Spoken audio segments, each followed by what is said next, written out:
Fear Public Utility Authority sues DuPont and Chemours to prevent the companies from restructuring to avoid taking responsibility for damages that were caused by toxic chemicals.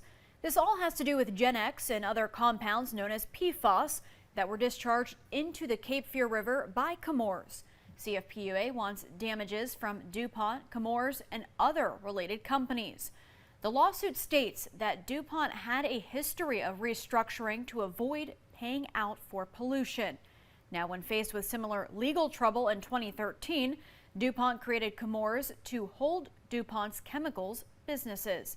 Now, we'll keep following this lawsuit and let you know what unfolds.